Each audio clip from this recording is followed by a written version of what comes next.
Alhamdulillah sekarang NPTK-nya sudah terbit seperti yang kita lihat. Dan untuk pengalaman itu saya sendiri kemarin itu setelah di approve oleh LPMP itu menunggu hanya 4 hari langsung terbit.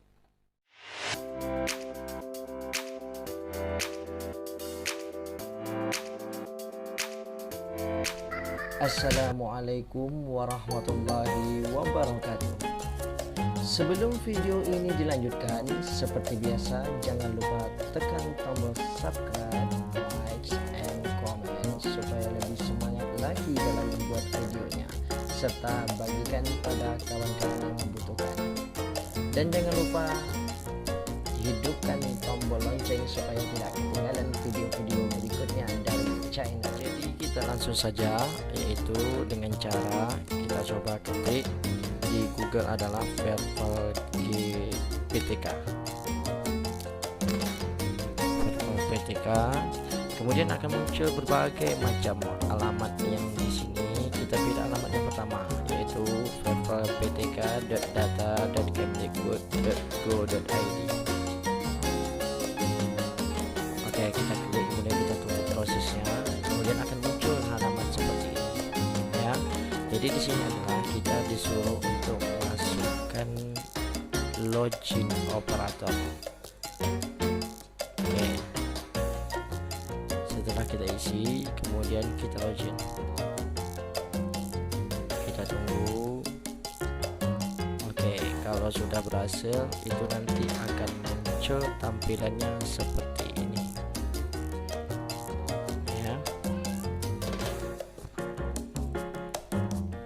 Jadi setelah itu kita buka tab FUPTK. Kita lihat di bagian calon penerima MPTK.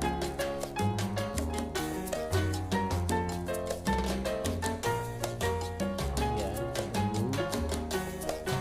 Oke. Setelah itu akan muncullah nama-nama orang yang belum punya MPTK. Jadi di sini kita silakan pilih siapa yang mau kita usulkan. Jadi kita coba di sini adalah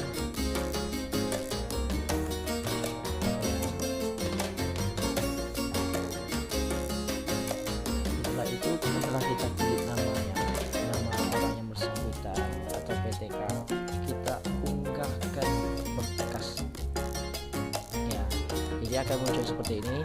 Yang diminta adalah berkas KTP, ijazah SD, ijazah SMP, ijazah SMA, ijazah S1, kemudian SK pengangkatan dinas dan jadi maksudnya di sini adalah untuk semua berkas di sini itu mintanya adalah di scan atau dalam bentuk file yang asli, scan asli ya.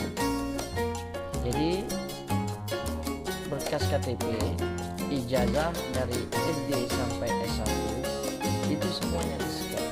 Kemudian yang kebanyakan kena sehingga pengusulan MPTK-nya ditolak itu kenanya pada SK.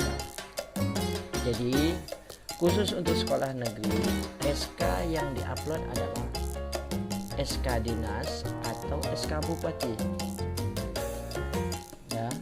Kemudian untuk sekolah swasta itu memakai SK yayasan. Nah, untuk yayasan contohnya seperti TK atau PAUD, nah itu memakai SK yayasan 2 tahun terakhir.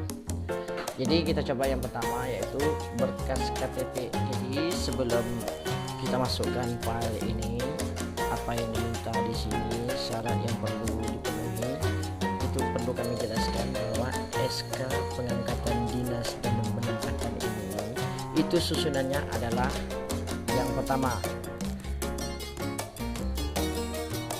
halaman yang paling atas itu posisinya adalah SK pengangkatan pertama kali ya.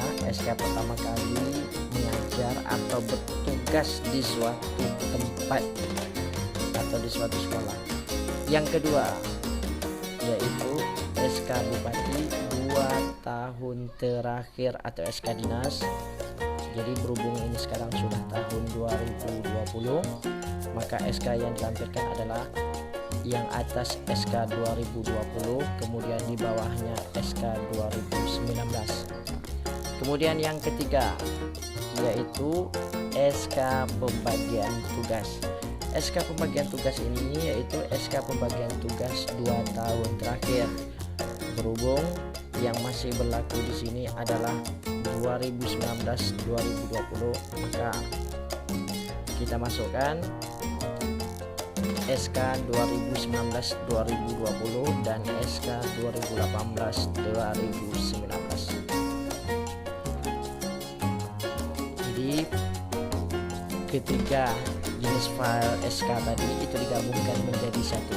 Untuk penggabungan semua itu menjadi sebuah file PDF, itu di Google sudah banyak aplikasi-aplikasi yang bisa membantu dan bisa digabungkan sendiri. Kemudian kalau seandainya ukurannya terlalu besar, maka dikompreskan sehingga bisa untuk mengisi kolom SK pengangkatan dinas dan penempatan. Jadi kita coba ya.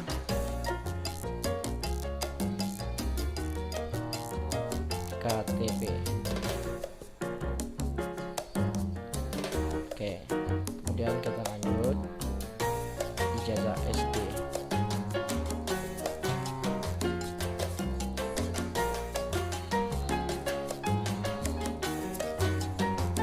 Kemudian ijazah SMP.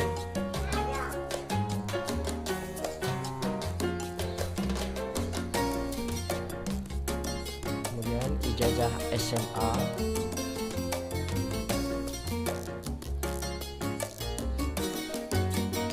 Kemudian S1.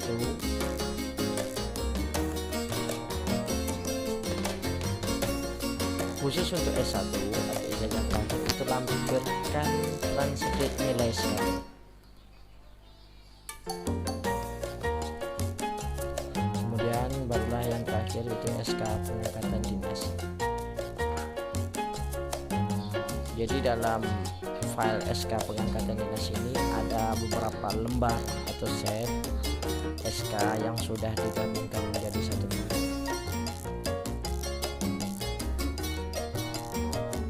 Oke, setelah semuanya terupload, itu kita akan mengklik tombol OK untuk supaya dinas bisa memproses pengajuan kita ini. Jadi bagaimana untuk yang PTK, pendidik dan tenaga kependidikan yang masih berijazah SMA, apakah bisa untuk pengusulan ini? Tentu bisa. Jadi bagaimana pula untuk yang kolom berkas S1 ini? Ya, kalau sini seandainya cuma sampai ijazah SMA, kita isi di kolom SMA, kemudian ijazah di kolom ijazah S1 ini kita isi aja ijazah SMA. Nanti kan otomatis akan terdeteksi bahwa dia hanya tamatan SMA. Jadi setelah itu, setelah semuanya terupload, kita langsung saja mengklik OK supaya dinas langsung bisa memproses pengusulan NPTK kita ini. Jadi setelah nama yang tadi kita usulkan untuk informasi OK untuk proses oleh dinas, otomatis namanya yang ada di data calon penerima NPTK akan hilang. Di mana namanya dia akan pindah ke status penerimaan. Oke, kita coba klik di status penerimaan NPTK ya. Kita tunggu proses loadingnya. Jadi tampilannya seperti ini. Nama yang kita usulkan tadi itu akan masuk di kolom status penerimaan. Jadi untuk status seperti ini yang dibutuhkan adalah approve dari dinas. Kita hubungi dinas, minta bantuan dinas supaya mengapprove NPTK yang kita ajukan. Setelah itu, setelah dinas mengapprove NPTK kita, itu otomatis akan berpindah ke approve LPMP. Jadi tampilannya seperti ini.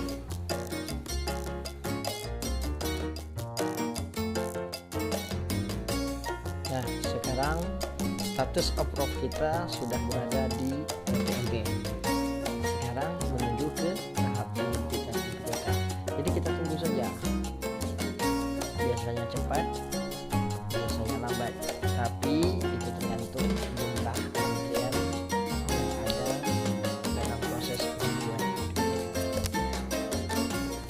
Jadi setelah kita menunggu beberapa hari, itu tergantung ramai atau tidaknya antri untuk daftar PPK ini.